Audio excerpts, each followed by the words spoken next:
Mesdames, Messieurs, chers téléspectateurs d'Africa 24, bienvenue. Merci de nous rejoindre dans cette émission, une émission qui reçoit aujourd'hui un acteur politique qui nous vient du Burkina Faso.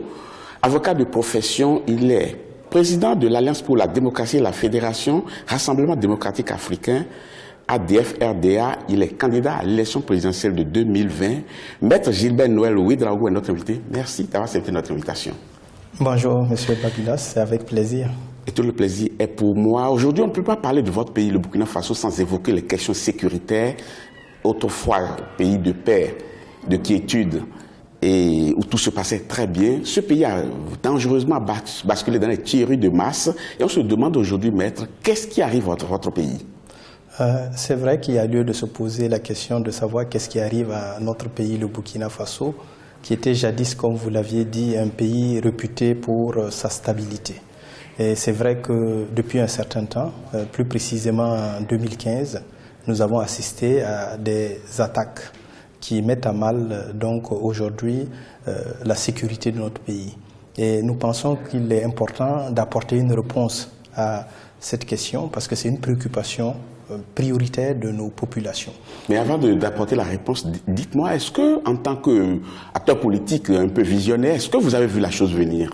Disons que ce que nous avons craint en 2014 lors des événements, c'était le risque que nous nous retrouvions dans une situation incontrôlée. Parce que nous avions dit qu'après 27 ans d'un pouvoir en place, les transitions en Afrique sont souvent difficiles et il faut travailler à faire une transition politique apaisée. Nous avions été les premiers à utiliser donc ce terme de transition politique apaisée parce que nous pensions que les choses devaient se faire dans les règles de l'art et de manière à pouvoir assurer la continuité de l'État et la stabilité de l'État. Mais est-ce que vous voulez dire aujourd'hui que c'est la manière dont la transition s'est effectuée qui explique cela aujourd'hui?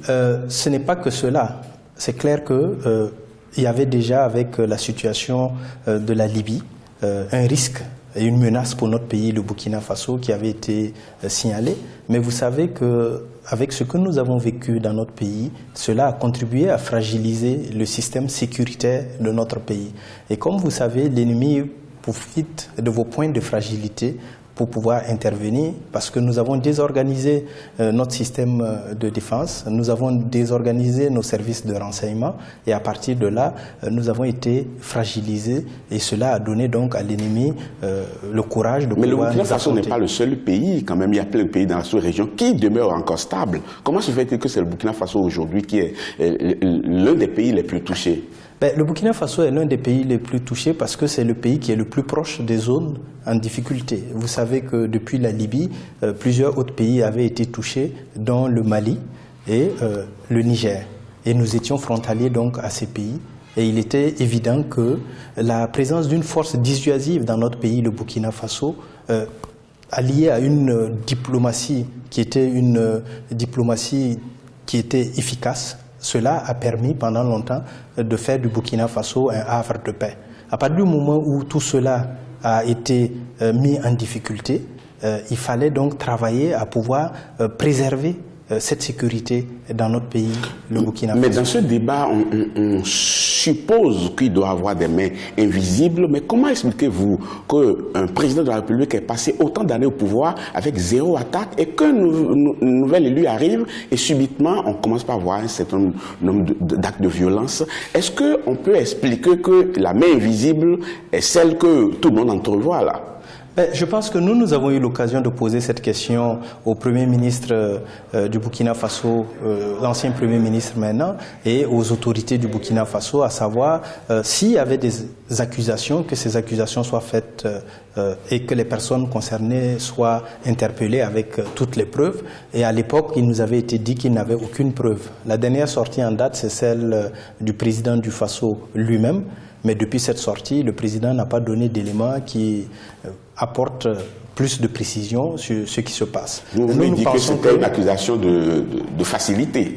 Voilà. Nous disons que dans une situation comme celle que nous vivons, en réalité, nous ne devons pas chercher des boucs émissaires. Il faut apporter les réponses. Parce que, en fait, la réponse à votre question réside dans la question elle-même. Vous avez dit comment, pendant 27 ans, on a pu préserver notre pays et après, tout d'un coup, le pays se retrouve dans une situation difficile. C'est dit donc que les autorités en place doivent travailler également selon leur serment à assurer la sécurité des Burkinabés. Et si elle n'arrive pas à assurer la sécurité des Burkinabés, cela pose un problème et cela montre une défaillance. Donc vous voulez dire que les questions sécuritaires échappent aux nouvelles autorités du fait d'une certaine faiblesse d'organisation à leur niveau? Forcément. Sinon, ça ne devrait pas se passer de la sorte. Je voudrais dire que quand on parle de sécurité du Burkina Faso, il est important de saluer la compétence de nos forces de défense et de sécurité et de dire toute notre solidarité parce que ces hommes paient de leur vie chaque jour pour nous permettre justement d'avoir cette situation aujourd'hui. C'est vrai que la situation est délétère, mais elle pourrait être pire. Donc nous devons reconnaissance à ces forces de sécurité qui paient de leur vie et qui font des sacrifices énormes parce qu'ils n'ont pas les moyens qu'il faut. Ils n'avaient pas les moyens, c'était hier, parce que depuis un moment, le pouvoir en place a déployé de nombreux moyens dans l'achat d'équipements militaires. Oui, mais disons qu'ils n'ont pas tous les moyens qu'il faut pour pouvoir faire face à l'ennemi. Vous savez que nous avons besoin de réorganiser nos services et cela prend du temps. Vous savez que le renseignement coûte de l'argent. Nous avons besoin donc à ce niveau d'un accompagnement. Et vous savez également aussi que même la troupe a besoin d'une formation, d'un recyclage. Et donc il y a tout cela qu'il faut faire. Et ces besoins-là sont urgents et importants. Et il y a aussi que le premier responsable qui est garant de la sécurité du territoire doit lui aussi indiquer la voie. Et c'est ce que nous n'avions pas constaté depuis. Sinon, récemment, vous avez constaté qu'au niveau de l'Est, il y a eu une opération au Tapuanou qui a connu un succès.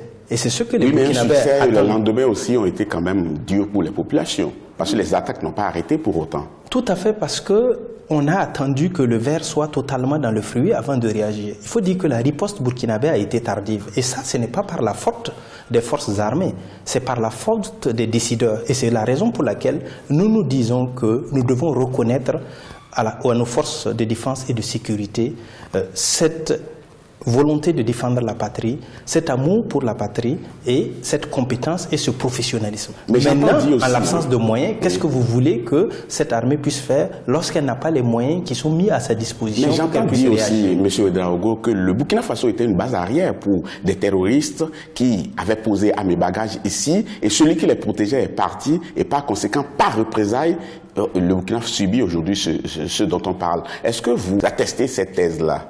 Je ne peux attester cette thèse dans la mesure où moi-même je n'ai pas cette information, mais ce que je sais... Mais est-ce que vous savez au moins que le Burkina Faso était une base arrière quand même pour des terroristes qui se parvenaient dans les rues de Ouagadougou? Je ne le sais pas, mais je réponds à votre question. Donc ce que je sais pas plutôt... Vous ne voulez pas savoir. Non, je vous dis ce que je sais. Ce que je sais plutôt, c'est que sous mandat des Nations Unies, le Burkina Faso s'est impliqué pour résoudre la crise qu'il y avait dans les pays frontaliers. Et à ce niveau, ils ont été amenés à discuter avec plusieurs personnes qui sont dans ce domaine. Et ça, c'était connu de tout le monde. D'où l'érection d'une base arrière. Non, pas forcément une base arrière. Parce que être présent pour discuter dans le cadre d'une négociation ne veut pas dire constituer une base arrière. Et je pense que le Burkina Faso, ça c'est le premier aspect de ma réponse, mais le second aspect c'est de dire que le Burkina Faso n'est pas le seul pays qui a été attaqué. Est-ce à dire qu'il y avait une base arrière dans les autres pays avant que ces pays ne soient attaqués? Donc vous voyez que en réalité, ce que nous vivons ici au Burkina Faso, c'est d'abord, il faut resituer les choses dans leur contexte. Et le président du Faso l'a rappelé lors de sa dernière interview, lors du passage de la chancelière allemande Merkel, c'est que le président du Faso lui-même a dit que c'est la désorganisation de la Libye qui a entraîné cette situation. Mais tout le monde le sait et pourtant ça nous arrive dangereusement. Mais aujourd'hui, dans les approches de solutions, on a vu l'ancien président Blaise Compaoré envoyer une lettre à son successeur, Christian Kaboré, pour proposer ses services, ses compétences et sa disponibilité à trouver une solution à cette question d'insécurité. Comment est-ce que vous avez accueilli cette nouvelle? J'ai accueilli cette nouvelle positivement parce que je pense que nous sommes tous des Burkinabés et qu'il est important, lorsque la nation est en difficulté, que toutes les filles et tous les fils de la nation apportent leur concours. Et je pense que c'est une main tendue. Et de mon point de vue, cette main tendue doit être acceptée par le président actuel, surtout qu'ils ont travaillé ensemble. Parce que je fais remarquer que le président actuel n'est pas étranger à ce qui se passait avant. Il faut rappeler qu'il a été président de l'Assemblée pendant 10 ans. Donc toutes les lois qui ont été votées les 10 dernières années avant le départ de Blaise Compaoré, c'était avec sa complicité et avec son acceptation. Ensuite, il était le président du parti au pouvoir ces dernières années. C'est donc dire qu'il était à un niveau de responsabilité. Il a été Premier ministre, il a été ministre du président Blaise Compaoré et je pense qu'il était à un niveau de décision qui fait qu'il ne pouvait pas ne pas être au courant. Et je crois que lui, il est mieux informé sur ce qui se passe aujourd'hui que moi-même. Monsieur Gilbert Noël Ouédraogo, nous allons marquer une pause dans cette émission et revenir encore et poursuivre un peu sur les recherches de solutions pour endiguer ce phénomène d'insécurité au Burkina Faso. Mais avant, on marque une pause, chers téléspectateurs, ne partez pas, on vous retrouve dans quelques instants.